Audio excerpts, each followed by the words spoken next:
A paz do Senhor Jesus, meus irmãos, Deus abençoe a sua vida. Estamos começando mais um programa, O que a Bíblia diz.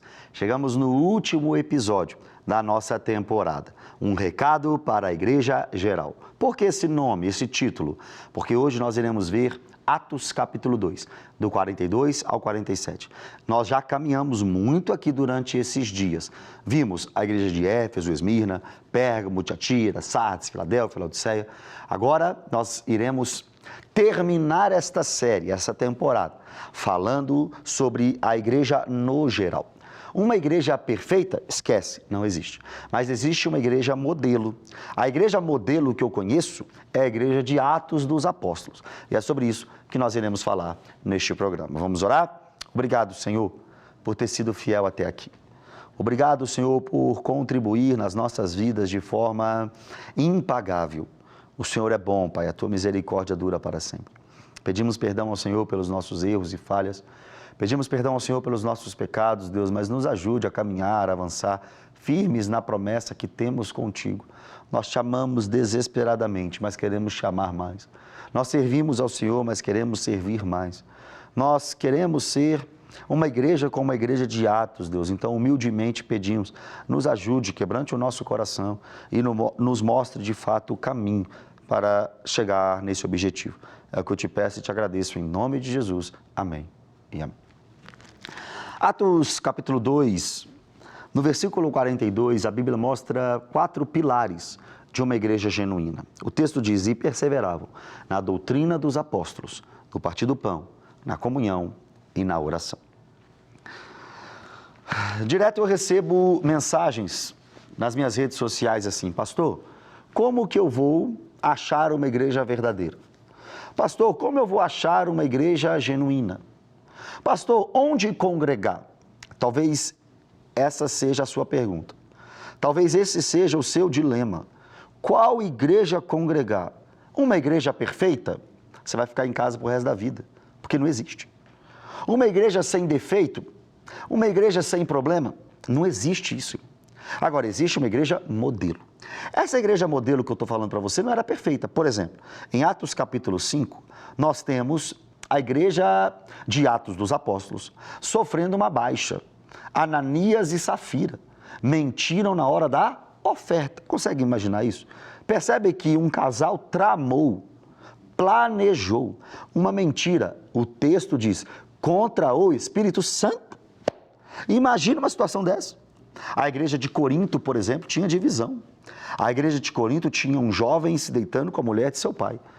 A igreja de Corinto tinha litígio. Irmão, não existe igreja perfeita.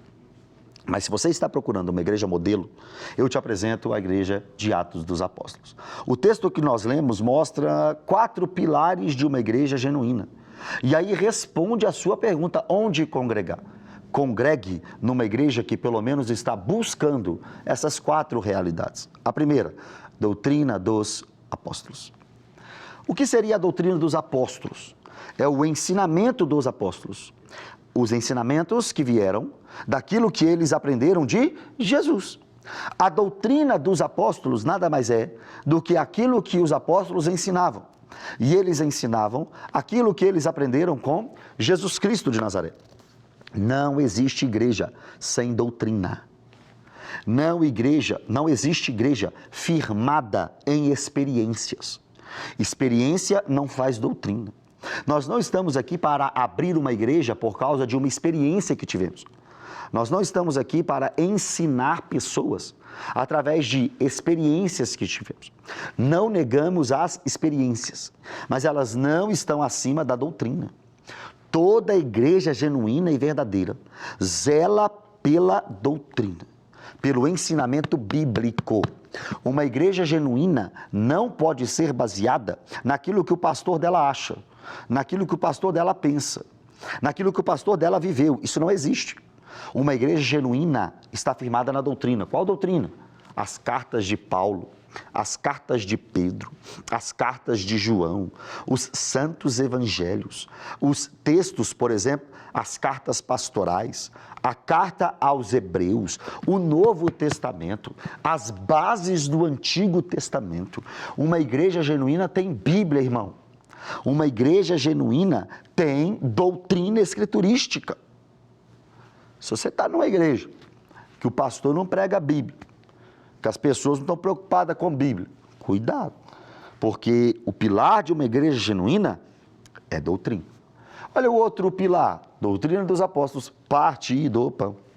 Versículo 46 diz assim para nós, olha, diariamente perseveravam unânimes no templo, partiam o pão de casa em casa, e tomavam as suas refeições com alegria e singeleza de coração. O versículo 42, doutrina dos apóstolos e partir do pão.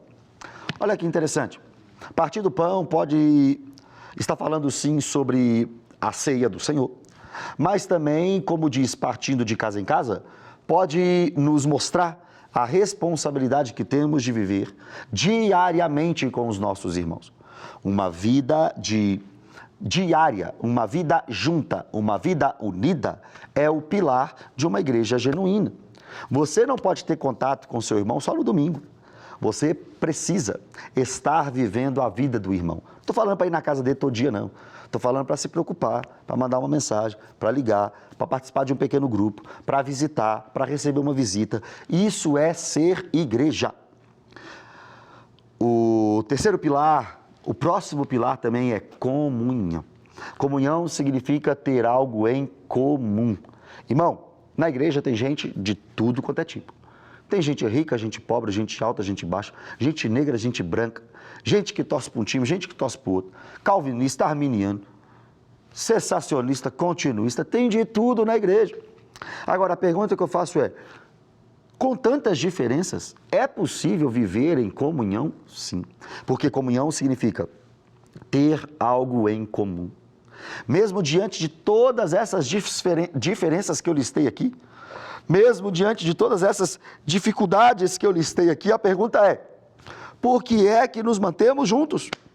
Por que é que nos mantemos, como eu já disse, de casa em casa, partindo o pão? Por que é que fazemos isso? Fácil a resposta, porque nós temos algo em comum. O que é esse algo em comum, pastor? A fé em Cristo Jesus. Enquanto você tiver a fé em Cristo Jesus, as pequenas diferenças não vão te afastar dos seus irmãos. Eu gosto muito de uma frase sobre isso. No essencial, unidade. Nas demais coisas, a liberdade. Acima de tudo, a caridade. É assim que o cristão vive, em comunhão. Porque pastor, que mesmo não concordando 100% com uma igreja, com a outra igreja, você continua congregando. Porque pastor, que mesmo não acreditando 100% como todo mundo, você continua congregando. A resposta é simples, porque os meus irmãos também têm fé em Jesus. Eu tenho fé em Jesus, assim como os meus irmãos. Então eu não posso soltar a mão dos meus irmãos. Então eu não posso parar de caminhar, porque existe algo que nos liga, chamado comunhão. O quarto pilar desse texto, Atos 2:42, é a oração. Não existe igreja sem oração. Não existe crente sem oração. Não existe crente sem intimidade com Deus. O segredo para o crescimento de uma igreja, o segredo para o avanço de uma igreja é a oração, ou seja, a intimidade com Deus. Tem uma canção muito antiga que eu gosto, em fervente oração, vem o teu coração na presença de Deus derramar, mas só podes fluir o que estás a pedir quando tudo deixares no altar. Meu irmão, se você quer uma vida íntima com Deus, ore, porque esse é o quarto pilar de uma igreja genuína. O texto continua mostrando para nós vários pilares. Por exemplo, capítulo 3, temor, reverência. Tem faltado isso no nosso meio ou não? Você acha que nós estamos esquecendo, espiritualmente falando, de tirar a sandália dos nossos pés quando nos apresentamos diante de Deus? Você acha que nós estamos tratando o sagrado de qualquer jeito? Muitas vezes sim. Está faltando temor no nosso meio. Sinais, prodígios. Uma vida de preocupação com a dor física, financeira do próximo. O texto no 44 e no 45 mostra para nós que naquela igreja não tinha necessitado.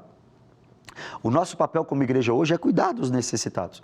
A própria igreja de Atos, no capítulo 6, levantou 7 homens, cheios do Espírito Santo, cheios de sabedoria e de boa reputação. Para quê? Para cuidar das mesas, para cuidar dos órfãos.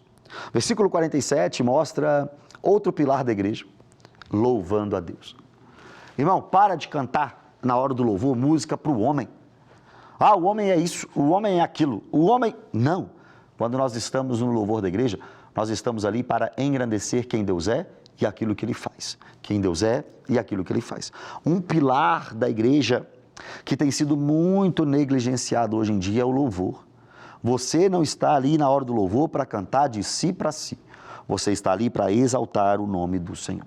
O texto também diz que aquela igreja contava com a simpatia de todo o povo. Ou seja, todo o povo reconhecia e respeitava aquela igreja. Talvez nem todos vão amar a sua igreja. Talvez nem todos vão concordar com a sua igreja. Talvez muitos vão odiar a sua igreja.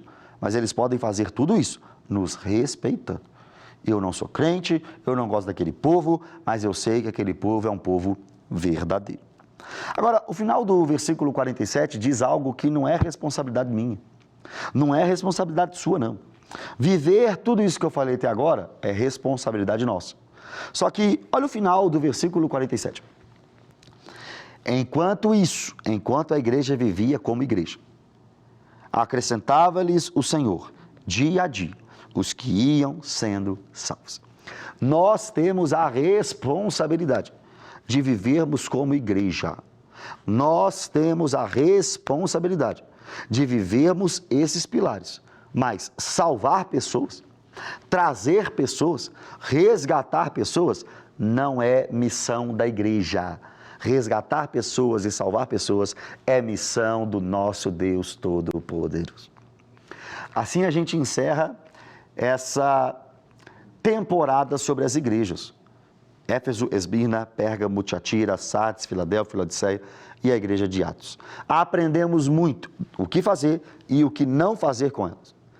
Aprendemos o que é doutrina, aprendemos o que é erro com essas igrejas, mas finalizamos acreditando que quem salva é Deus, quem transforma é Deus, quem liberta é Deus. Nunca esqueça desse versículo. E acrescentava-lhes o Senhor, dia a dia, os que iam sendo salvos. Obrigado pela sua atenção. Obrigado por nos assistir, obrigado por compartilhar este programa, obrigado por aprender conosco, por estar aqui conosco. Eu tenho certeza que mais e mais temporadas deste programa vão edificar a sua vida. Por enquanto, eu fico por aqui, orando por você e peço para que você também ore por mim. Deus abençoe a sua vida, meu irmão. Um abraço.